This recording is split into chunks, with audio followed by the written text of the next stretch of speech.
아침 사실 저는 가장 놀라운 뉴스 중에 하나는 우리 해외 공작원의 네. 정보를 정보사에서 그쵸. 빼돌렸다라고 오. 하는 부분이 저는 가장 놀라웠습니다. 그래서 맞습니다. 어떻게 보면은 진짜 반민주 세력, 국가 전복 세력 네.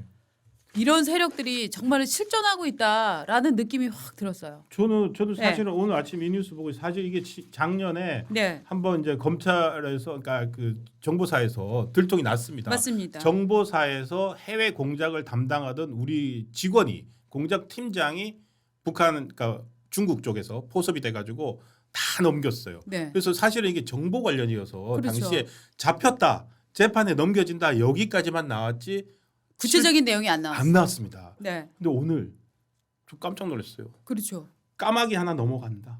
응. 까마귀 하나 상하이에서 베이징 갈 거야. 야 까마귀 하나 넘어간다.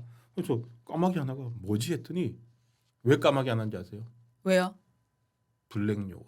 아, 블랙 요원이라서 까마귀구나. 예. 아. 블랙 요원이라서 네. 까마귀라 부른대요. 그런데 저는 여기서 되게 소름 끼쳤던 게 이 워딩이에요.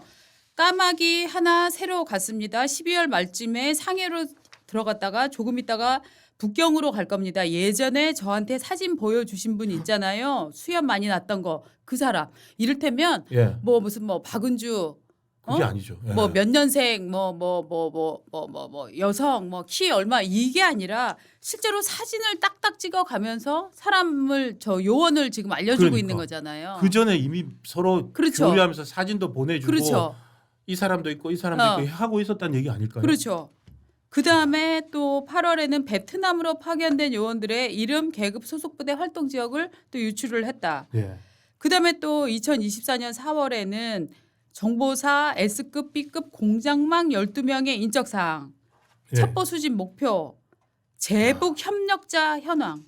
보십시오. 이 제북 협력자 현황하고 또 그다음에 정보사령부가 대개 나가 있을 때 무슨 뭐 무역회사 이런 걸로 가장해서 있지 예, 않습니까? 그쵸. 그러니까 어떤 회사 이름 어떤 걸로 활동을 하는지 이런 것들까지 편제까지 다 지금 빼돌렸다는 건데 요런 명단을 빼돌리면 일단 중국에서 요런 명단 북한에 보내지 않겠습니까? 당연하죠. 북한에서 지금 이런 사람들이 지금 남조선에 협력하고 있는데 이거 예. 알고 있냐? 이렇게 보내면 이 사람들 어떻게 되는 건가요? 그러니까 저는 이 살인죄예요. 살인죄에다가 지금 예. 이게 다 무너졌습니다. 네. 이게 사실은 이 검찰 지금 이제 혐의 방금 나온 거는 2023년 1월 네. 까마귀 하나 넘어갔다. 그리고 이후에 것들만 나왔는데 이 어제 재판에 너무 1심 그 재판에 나온 이 1심 판결이 나온 이 사람 같은 경우에는 이미 2017년 그러니까 네. 지금 혐의가 드러나는 거는 윤석열 정부 이후지만 네. 이 사람이 활동을 했던 거는 네. 문재인 정부 시절입니다. 예. 2017년에 중국에서 포섭이 돼가지고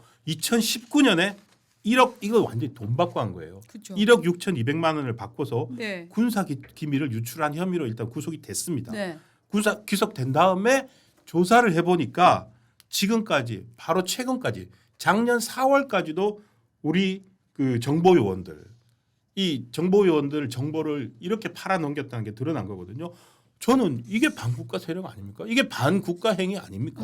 근데 저는 반국가 행위는 개업 이후에도 또 나왔다고 생각하는데 지난번에 예. 12월 10일이었죠. 국회 국방위 국방위원회에서 청문회 예. 박선원 의원이 맞습니다. 예. 그 체포조 20명 의혹 질문을 하면서 5명의 정보 요원들의 얼굴을 이렇게 맞아요. 그랬었죠. 이렇게 흔들면 이 네. 사람 맞아요 하면서 지금 했잖아요. 판넬에다가 사진까지 해서 근데 생생하게 기억나면 저희 이름을 말을 못합니다. 네, 이름 말 못하죠 우리. 네, 그런데 박선원 의원은 네, 그 국회 카메라가 있는 데서 네. 이름을 얘기했어요. 맞아요. 무슨 대령 알아?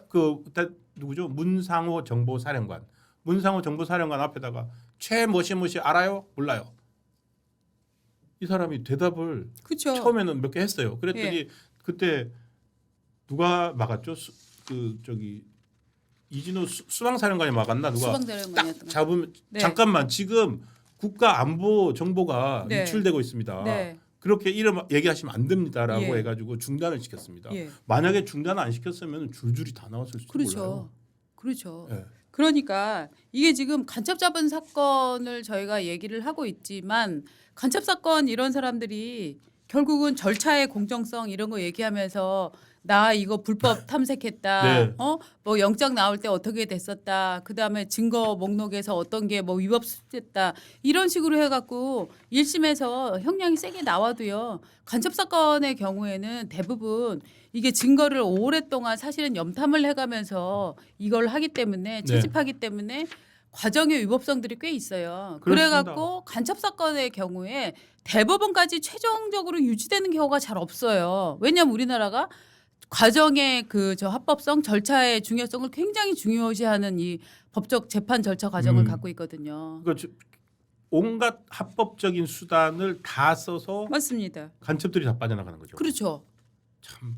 그런데 지금 헌법재판소에서는 그런 절차적 공정성이 지켜지고 있나 하는 이제 의문들이 드는 거죠. 그렇죠. 보니까 재판부 마음대로더라고요. 맞아요. 그러면 재판부가 임의로 할 수 있으면 네. 간첩 사건 같은 경우에는 네.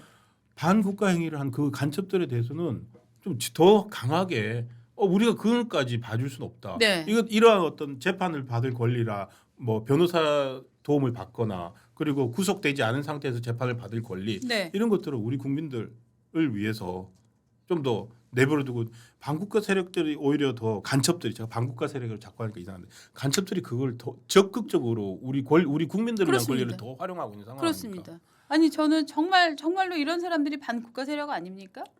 아니 그 나라의 첫 번에 특히나 정보사에 근무를 하면서 포섭이 된 거죠. 그러니까. 네. 그러니까 이게 근데 이렇게 포섭된 사람이 이 사람뿐일까요? 저는 그런 의문이 참 많이 들어요. 그렇습니다. 지금 네. 현재 사실은 비상계엄도 겹치고 하면서 아까 2017년부터 포섭이 돼가지고 네. 거의 사실상 우리 정부 이게 군 방첩사 정보사 두 개가 있잖아요. 방첩사는 이제 국내에서 간첩들 잡는 거고 네네네. 정보사는 네. 진짜로 정보 활동을 하는 아. 해외 공작원들입니다. 네. 근데 이 해외 공작원들의 조직이 다 드러난 거잖아요. 그렇죠. 그래서 사실상 이 해외 공작 조직이 다 드러나서 당시에 요거 작년에 요렇게 이 군무원 네. 이 사람 공작 팀장이래요. 이분이 검거된 다음에 다 불러들였대요. 왜냐하면은 신상이 드러난 그럼요. 상태에서 거기 있다가는 큰일 나죠. 표적이 될 수 있기 때문에 일단 다 불러들였고 네. 우리나라가 해외에 할 수 있는 그러니까 해외라기보다는 중국인데 네. 지금 재판에서는 중국 국적인 뭐 누군가 만나서 포섭했다고 하는데 저는 이 사람 중국 국적자 아니라고 봅니다. 북한 사람이라고 봅니다. 북한 사람이 신분을 맞아요. 중국인으로 하고 있으면 네. 간첩죄로 처벌도 못 해요. 그렇죠. 그러니까 우리 간첩죄 작년에 그래서 바꾸자고 했잖아요. 맞아요. 간첩죄 처벌도 못 해요, 이 사람. 그러네요. 중국인 신분이기 때문에. 그렇죠. 그러니까 그 간첩죄 처벌 거의 다 할 뻔했다가 민주당이 마지막에 틀어가지고 간첩죄 그 못하고 통과도 안 있죠. 됐잖아요. 네. 이게 윤석열 대통령 비상계엄 선포 선언문에도 이 말이 나옵니다.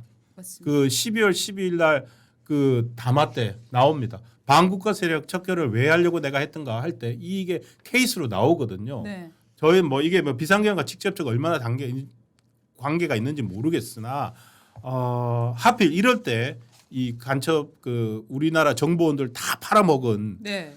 공작팀장 전직 군무원의 재판 1심 판결이 나왔고 그렇죠. 생생하게 네. 까마귀 하나 넘어갑니다 오늘. 저는 이게 너무 충격적이었어요. 까마귀. 그 수염 났던 그 사람 까마귀 하나 넘어갑니다. 그 얼굴을 딱 정확히 찍어준 거예요. 예. 라는 게 저는 정말 소름 너무 끼치더라고요. 충격적이었습니다. 네. 그러니까 실체하고 있다는 거죠. 그렇죠. 그리고 이게 너무너무 도처에 많았고 이 사람들이 정말로 저는 대법원까지 가서 유지가 되려나 하는 정말 회의가 엄청 많이 듭니다. 왜냐하면 정말로 간첩으로 의심되는 수많은 사람들이 대법원에 가서 무죄 확정되는 경우가 저는 무죄로 뒤집히는 경우를 정말 여러 번 봤거든요. 그래서 그 사람들은 그 다음에 뭐 하는지 아세요? 국가에 대해서 소송 겁니다. 그렇죠. 그 다음에 시민단체 만듭니다. 그래서 국가의 세금으로 시민단체를 유지하면서 네. 또 인권운동을 한다면서 여러 가지 미군 물러가라 이런 운동을 하고 있습니다. 그러니까 이게 실존하는 이런 분들을 보면은 기본적으로 저는 대통령 물러가라 시위할 수 있다고 생각합니다. 네, 할수 정말 무슨 뭐 조선일보 반대 시위도 할 수 있다고 예. 생각합니다. 그런데 그런 것들이 국민의 자발적인 의사가 아니라 북한의 조정을 받는다, 중국의 조정을 받는다. 이러면은 이거는 처벌 대상 아닙니까? 그렇죠. 네. 명백한 증거들을 가지고서 국정원이 오랫동안 그러니까, 네. 그러니까 해외에서 정보 활동하는 게 이제 국정원과 네. 군의 정보사 이 두 조직인데 참 많이들 무너졌죠. 국정원 대권 수사권 뺏었죠. 또 정보사도 지금 저런 식으로 무너졌죠. 그렇죠. 지금 더구나 비상계엄까지 겹쳐가지고 이 복구를 해야 되는데 정보 조직이나 해외 정보 조직 왜냐하면 깜깜이거든요. 특히나 지금 같은 상황에서 북한이 어떤 동향을 보이고 있는지 이런 것들을 파악을 해야 되는데 네. 그걸 파악을 하려면 해외에 나가 있는 정보 조직들을 활용을 해야 되는데 지금 사실은 걱정입니다. 그게 제대로 활용이 되고 있는지. 일단 이 정보 조직이 무너지고 있는 거 저희 걱정을 해드렸고 제가 조금 전에도 얘기를 드렸습니다만 이게 지금 간첩에게는 확보가 되는 이런 공정한 재판을 받을 권리가 과연 윤석열 대통령을 대상으로는 구체적으로 실현되고 있는가? 저는 이 탄핵 결과가 어떤 형식으로 네. 나오든지 저는 수용할 작정입니다. 수용해야 된다고 생각합니다.